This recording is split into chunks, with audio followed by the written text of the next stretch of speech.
I was still in my apron after a double shift when my stepmom stepped into the kitchen, crossed her arms, and told me I now owed her $800 a month to live in the house I'd grown up in.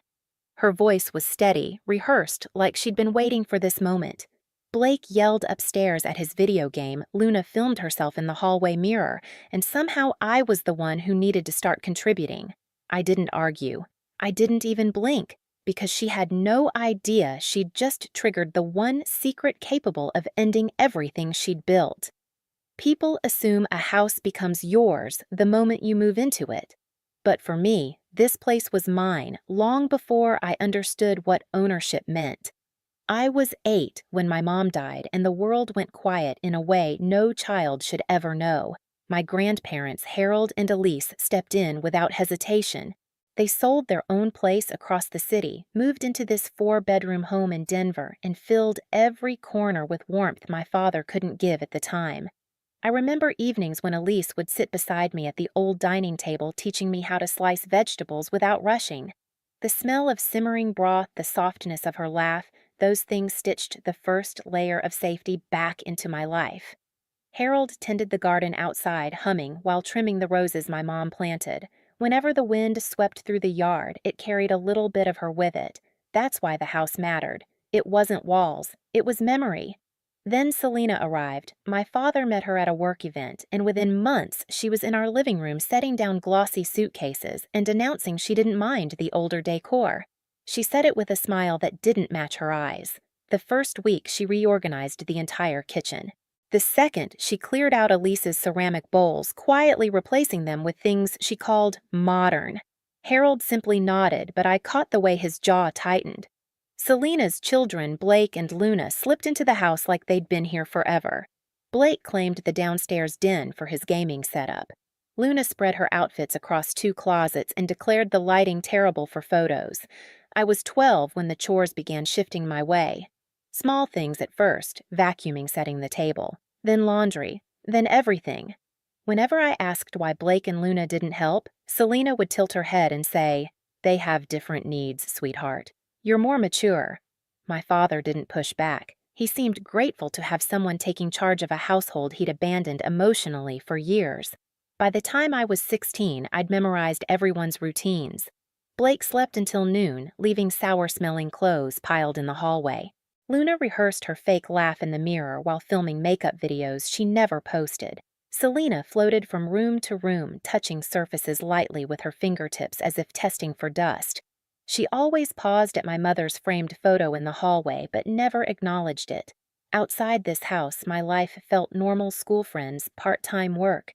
Inside, I was an unpaid maid, slipping through the same rooms my grandparents once protected. Yet I stayed quiet, convincing myself it was temporary, that Dad needed peace, that kindness was a form of strength. But the thing about quiet resentment is that it stacks layer by layer until one day even the smallest added weight makes the whole structure shift. And that shift was coming long before Selena asked me for $800. The weeks leading up to Selena's rent demand were already stretched thin. I'd started taking more shifts at the cafe to cover my online classes, and every night I came home to something new added to my list of house responsibilities. Selena never wrote them down. She simply announced them as if they were universal truths. "Laundry rotates on Tuesdays now," she'd say, handing me Blake's overflowing basket that smelled like sweat and stale chips. "The upstairs bathroom needs scrubbing again," she'd add, ignoring Luna's contour powder coating the countertop like desert sand. "Remember to wipe the baseboards. Dust collects quickly in old houses." Old houses. She loved calling it that.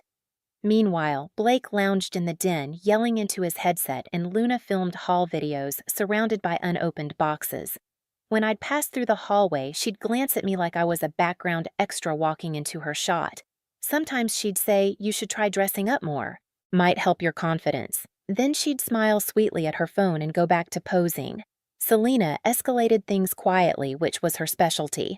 She'd leave stacks of bills on the counter with my name circled in highlighter, pretending it was a gentle reminder. She'd sigh dramatically whenever I cooked, wandering behind me and adjusting the stove temperature or criticizing the seasoning. She'd tell my father within earshot that I needed to develop independence before adulthood passed me by. But the real turning point came one cold evening when I walked past the partially open door of her so-called meditation room. Her voice drifted out low and controlled. "She needs space, Richard. Sending her to a college out of state would be good for everyone." My father murmured something inaudible. Selena continued, "She's holding us back. And honestly, she's too attached to this house. Distance will help her grow." The words hit me like a physical blow. I froze in the hallway holding the grocery bags I'd just brought in the cold air from outside, still clinging to my jacket.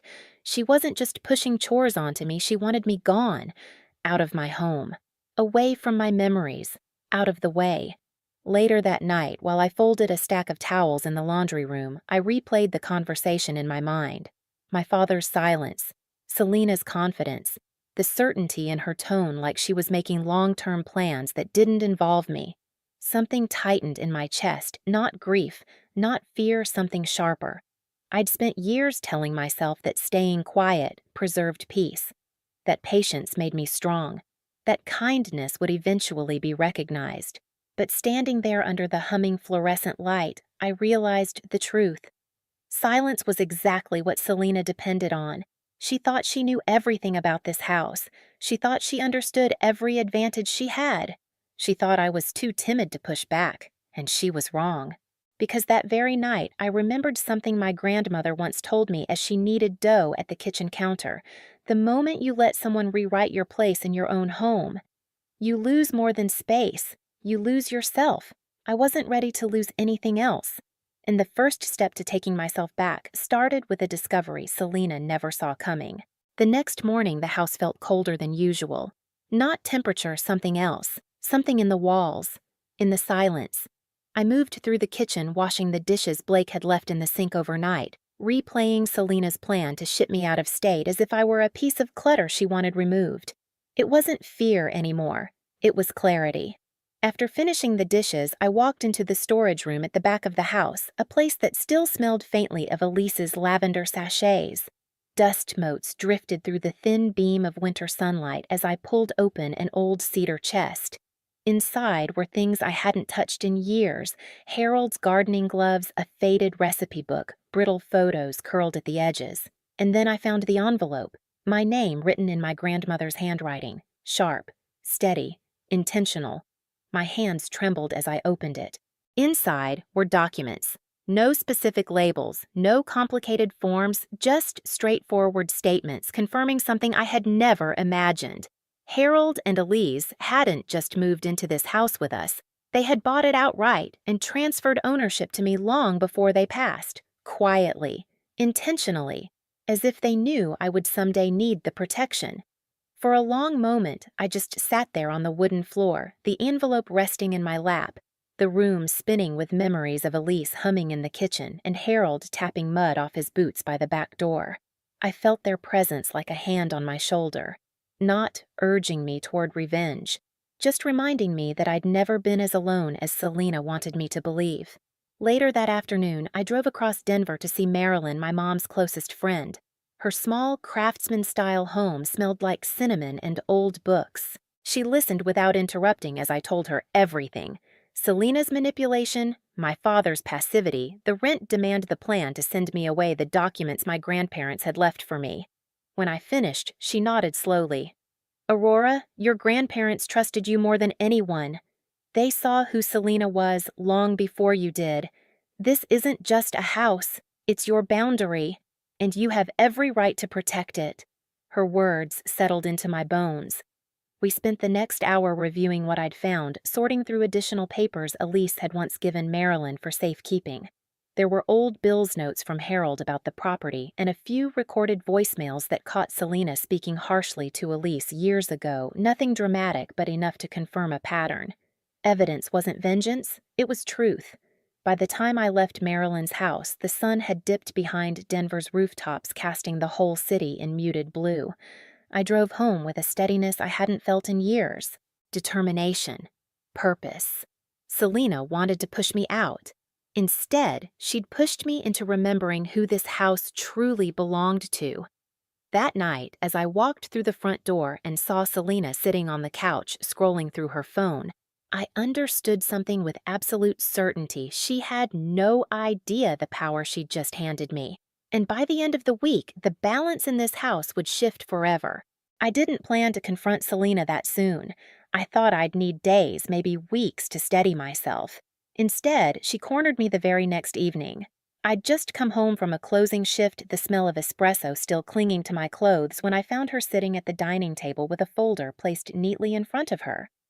Blake sprawled on the couch behind her headset around his neck, and Luna sat cross-legged on the floor, scrolling on her phone as if the house were a studio set for her next post. Selena smiled without warmth. Perfect timing, Aurora. We need to discuss your financial contribution. There it was. The line she'd rehearsed, the beginning of the end. I hung up my coat and walked in slowly, letting the quiet stretch. Contribution. Yes, she said, sliding a sheet of paper toward me. $800 a month, plus your share of utilities. It's only fair. She paused, glancing dramatically at Blake and Luna. Everyone has responsibilities. I looked at her then, at her children. Blake picking crumbs off his shirt, Luna adjusting her ring light. Everyone, I asked softly. Selena blinked. Don't be difficult. They're focusing on their futures. You're working now. A laugh escaped me, small, humorless. Their futures, Blake scoffed. Don't start Aurora. Luna flipped her hair. Some people don't get it. Selena's expression hardened. This is happening. Your father agrees. It's time you learned independence. Independence. In the house, built by my grandparents' sacrifices. The house I'd cooked and cleaned in, grown up in. The house Elise had cried in after losing her daughter and Harold had repaired board by board with his own hands. Selena had chosen the wrong word. I straightened, sliding the paper back to her. If you want a discussion call, everyone downstairs. We're doing this as a family.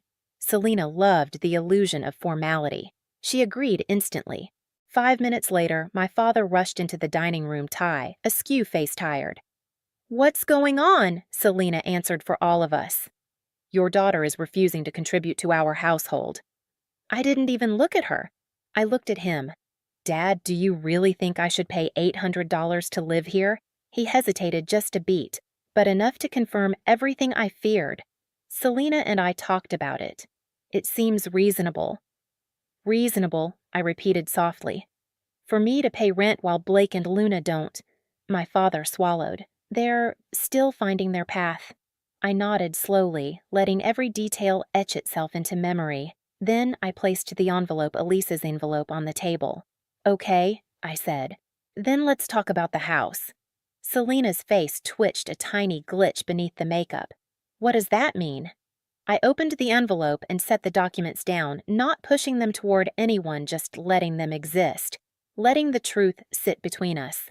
This house, I said quietly, legally belongs to me. Silence fell like a shockwave. Blake stopped mid-breath. Luna lowered her phone. My father's eyes widened. Recognition, guilt, resignation. Selena laughed first, too loudly. What is this? Some fantasy, you can ask Dad. I said, my voice even. He's known since Harold and Elise passed. My father closed his eyes. Selena. It's true. They put the house in Aurora's name. The room froze. A stillness so complete it felt like the house itself was holding its breath. Selena stood abruptly, chair scraping harshly against the floor. Why wasn't I told, she demanded? Why wouldn't you share something like this with me? My father shrank under her stare. It didn't seem necessary. Not necessary, she nearly shouted. I've managed this home for years. I deserve to know I cut in. Deserve you've treated me like unpaid labor in the home my grandparents gave me. Selena pointed a shaking finger at me. You ungrateful no. I said, my voice sharp as glass. We're done rewriting reality. I reached into my bag and placed a second folder on the table. This, I continued, is a summary of every payment, every bill, every expense I've covered for the house for years. My father's face fell as he skimmed the pages. Aurora? Why didn't you tell me? You never asked. Selena grabbed the papers, scanning them with frantic disbelief. You think this proves anything. You think you can push me around because you found old paperwork. I didn't react. Instead, I pulled out my phone and pressed play. Her voice filled the room, the recording from her meditation room. She needs space, Richard. Sending her to a college out of state would be good for everyone. She's holding us back. She's too attached to this house. My father went pale. Blake muttered "damn" under his breath. Luna's face drained of color. Selena lunged for the phone.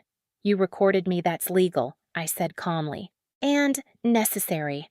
She looked between all of us, realizing her performance was collapsing. This is my home, she whispered fiercely. I've been here 12 years. You don't get to kick me out. I opened the final folder and slid it toward her. You're right, I don't get to. The law does. She stared down at the eviction notice's official completed stamped. Her mouth fell open as though the floor had shifted beneath her feet. You can't do this, she said, voice trembling. Richard, say something. My father looked at her not cruelly, but with an exhaustion so deep it softened his entire posture. Selena, it's her house. Blake jumped to his feet. Where are we supposed to go that I said is no longer my responsibility? Luna's eyes filled with tears, but even then she lifted her phone slightly as if instinctively preparing to film her own meltdown. Selena shook her head, muttering, This is absurd. This is revenge. No, I said. This is a boundary you forced me to draw. The room swirled with shock, denial, scrambling accusations. Selena paced. Blake cursed. Luna cried softly. My father sank into a chair like a man finally seeing the wreckage around him. I simply gathered the papers, placed them back into Elise's envelope, and took a step toward the hallway. You have 2 weeks, I said. Then I take back my home. Selena stopped moving. You think you're strong enough to do this. I met her eyes, steady, unshaken. I didn't think so before. But you helped me understand what strength really looks like. And as I walked upstairs to my room, leaving all 3 of them in stunned silence, I felt something I hadn't felt in years. Not fear, not guilt, but the unmistakable weight of my grandparents' faith settling firmly onto my shoulders. The eviction wasn't revenge, it was reclamation. And for the first time, this house finally felt like mine again. 2 weeks passed faster than any of us expected. The morning Selena finally left the house felt strangely quiet. No synthetic perfume clouding the hallway, no raised voices drifting from the den, no demands disguised as suggestions. Blake hauled out his gaming equipment with loud complaints, and Luna cried the entire time, but none of it shook me. I watched from the doorway, steady grounded, knowing this wasn't cruelty. It was correction. My father didn't move out, not officially, but he spent most nights elsewhere. When he did stop by, he seemed smaller, as if he were standing in the ruins of something he hadn't realized he helped build. We talked a few times, soft, uncertain conversations, but neither of us pretended things could return to the old shape. Once the house was empty, I opened all the windows and let Denver's cold winter air wash through every room. Marilyn moved into one of the spare bedrooms a week later, bringing homemade soup and stories about my mom I'd never heard before. Together, we restored the small things Elise had once loved. For the first time in years, I woke up without bracing myself. The house wasn't a battlefield anymore. It was a home. Looking back, reclaiming this house wasn't about walls or paperwork. It was about finally choosing myself after years of shrinking to make room for people who never intended to offer anything back. My grandparents didn't leave me a home. They left me a reminder that love protects even long after it's gone. If you've ever had to fight for your place in your own family, you're not alone. Share your story in the comments and subscribe so you don't miss the next one. Sometimes justice is quiet, but it changes everything.